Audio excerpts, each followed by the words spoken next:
Hello, my name is Kendi Torres. I'm doing this video because I know a lot of people, they might look at the link or scroll past. I'm actually wanting you guys to click on it so you can actually read the purpose of the Gofundme link. A little background about myself. I am 34 years old. I live in New Jersey. Some people ministry is singing, others are dancing. I feel like my ministry is working with children. It has always been, always will. Since younger ages, I've volunteered at daycares. I've worked at different daycares, probably my entire life. I once was a backup foster parent for my mom. I've worked in mentoring programs. I am a children's church teacher. I have 16 god kids. You name it, there's some type of connection with kids and myself. I would say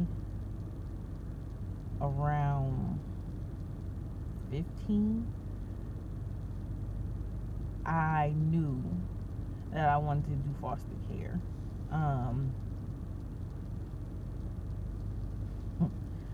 Crazy enough, part of it was I didn't want to give birth. My mom sort of like scared me one day with a birth story, and I'm like, yeah, 18, I'm getting my tubes tied, I'm never having kids, I'm just going to foster and adopt children, and that's it. So at 15, I just knew at my 18th birthday, I was going to the hospital, I was going to get my tubes tied, and then the reality hit that I'm not married, I don't have kids, and I don't have health issues. So my tubes aren't getting tied anytime soon. But that did not stop my wanting to do foster and or adoption.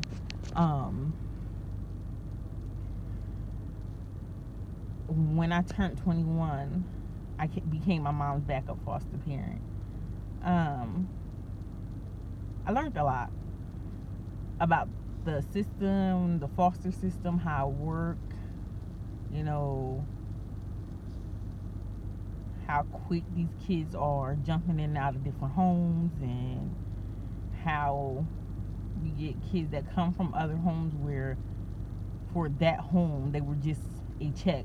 It wasn't a let's make you feel like your family, let's love up on you, let's let you know that the world is not all the way cruel. Yes, you come from a very interesting background, and some things might not be right at home, and that's okay. But that's not going to make me feel any type of way about you when you're here.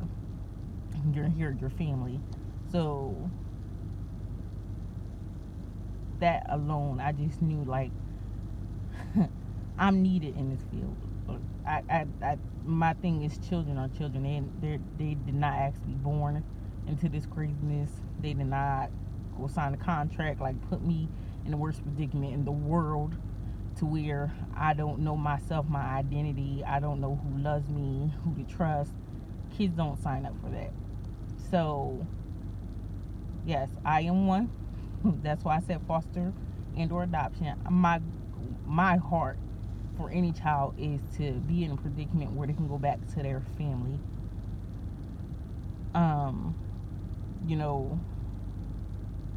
We assume that these kids go into these foster or adoptive situations and automatically jump into family mode. Oh, this is my family member and all of that stuff. We don't never know in the background what's going on with these kids.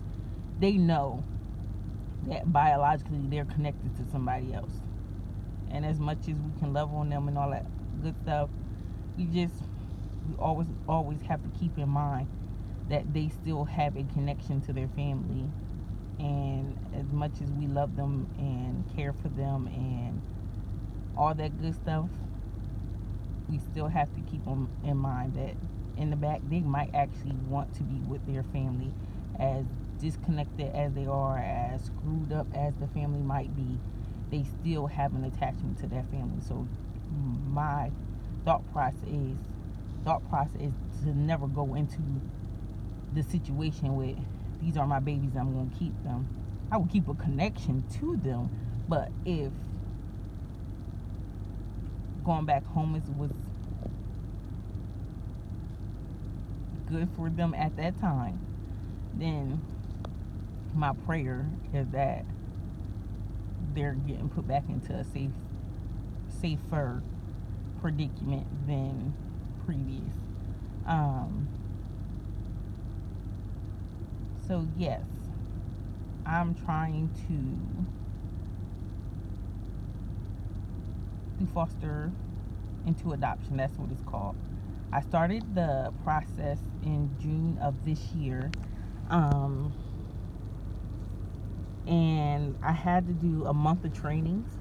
Through my trainings, a couple of things stuck out to me. And you will see it if you click on the link. One was, it's this thing called sibling homes. And not too many homes in New Jersey have siblings. So I'm not sure about any other state, but as far as New Jersey, or in my area anyway, there's not a lot of people that do sibling homes. So you'll have a group of siblings that not only are being snatched out of their homes from their immediate family, now they have to be split. I don't know about anybody else, although I'm one of 5, but I can almost promise you, I never grew up saying I wish I was the only child. I don't know if I could have functioned as the only child. So I know these kids, knowing that they have siblings, you asking them to function after you snatch them out their house, and then you're asking them to function after you split them from their siblings. So I, at that point, made up in my mind that I want to be a sibling home. But my current situation is a 1-bedroom apartment, so I can't be a sibling home. Then another thing that bothered me to the T, we were going over the stipends and the payments, and so I was told that under some type of disability act that African American kids will still get a stipend after you adopt them. So I asked why, and she explained to me, because of the color of their skin, it's hard to adopt them, get them adopted. No one really want to adopt African American kids, so they consider a disability. So, of course, me being African American, I am offended. I'm offended for a lot of reasons. One, it's 2019 going on 2020, and we're still stuck on this mindset of a skin color identifies how good of a person or bad of a person you are. These are babies. They're kids. Like, how do you look at them and go, oh, they're black, so they got to be the absolute horrible person in the world? Like, how do you even look at them and say that? Like, they're babies, they're innocent. Why? How screwed in the head do you have to be to look at a baby or a child, especially going through the stuff that they're already going through, and then you help bag on something else that now they have to deal with, all because of the color of their skin? Nothing else. So on my paperwork, that's what I wanted. I want African American kids. God, the world don't want them, I will. It's nothing like putting a child in the mirror that look like me and go, you know what, you're going to be somebody. You're awesome, you're amazing, you're the most beautiful, you're the most handsome child in this world, and don't let nobody else tell you anything differently. So Same thing I did with my god kids when I would do their hair, or when I would go get them clothes and spending time with them. It was always, you're going to be somebody, be your best, make sure your grades are good. Don't go around and, I always tell my kids, we have enough bums in this world. You won't be one of them. Like, I am very hands-on with my god kids. I'm very hands-on with most kids that are in my life, because I just feel like this world has set them up to fail. And yes, most of the kids around me are African American. So yes, the world is setting them up to fail. So I'm here to set them up to not fail. I don't have it in me to watch kids just domino effect, jail, prison, death. I can't be that person. So that was another thing that helped me create the GoFundMe. Like, at this point, is the house that I'm trying to get. I need my goal is to make sure it's like a 5-bedroom, so it can be a sibling house, and so that I can reach as many kids as possible.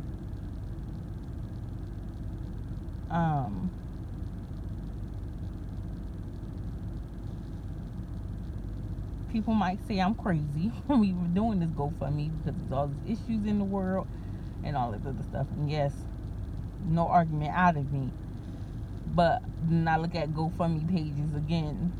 We had Trump trying to build the wall. Now, he's a multi-millionaire, whatever his financial issues are, whatever. But everybody got together and did a GoFundMe for that. I forget what school shooting it was, but the sister was supposed to be getting married, and the shooting caused issues with her wedding. She did a GoFundMe. People donated to that. Some of the cops that have killed African Americans, people stood behind them officers, did GoFundMes, and came up with the money. The guy who was on that gave his last $20 to put, the homeless guy that gave his last $20 to a lady for gas, GoFundMe, put the money up for that, and that was a scam. So it's like, all of these people have donated to causes that it really don't make no difference in the world. Yes, even if the guy was homeless and he really did give his $20, it only made a difference to one person. What I'm trying to do is trying to make a difference to, heck, as many kids as possible. I don't think people really understand the impact you can make on kids by just saying, I love you and you're awesome, you're amazing. And I'm currently a program director at a daycare. It's so simple as high five. Those kids, their eyes just light up, and it's just like, oh my gosh, she just high fived me, I must be important. So you just never know the little things that you can do for a child, to just continue to let them know, like, you have a worth in this world. You're going to be somebody. Someone is going to love you. Someone is going to care for you. Someone is going to be that person for you. So my goal is to be one of those people for whatever child I connect with or come my way. So yes, my fundraiser is to get the money up to purchase a house. I want to be able to fully pay for the house all at one time. Again, that way I didn't want to rent the house, because nowadays everybody's renting, and then like 6 months you find out the landlord now want to sell the house. It's like, now you have to pack up all these kids and now send them back into the system, because now you have to find a new house and you got to get licensed and all this craziness. So I would just rather just flat out buy the house. That way they know that that's their home, whether it's a permanent home or a temporary home. For them, that's their home. The backyard is theirs. The TV room is theirs. Their bedroom is theirs. We don't have to pack up. We don't have to leave. Unless, again, they're going back to their home with their parents or we're going on trips. But that is my only goal for packing. If you have any questions, you can respond or leave a comment on the Gofundme page.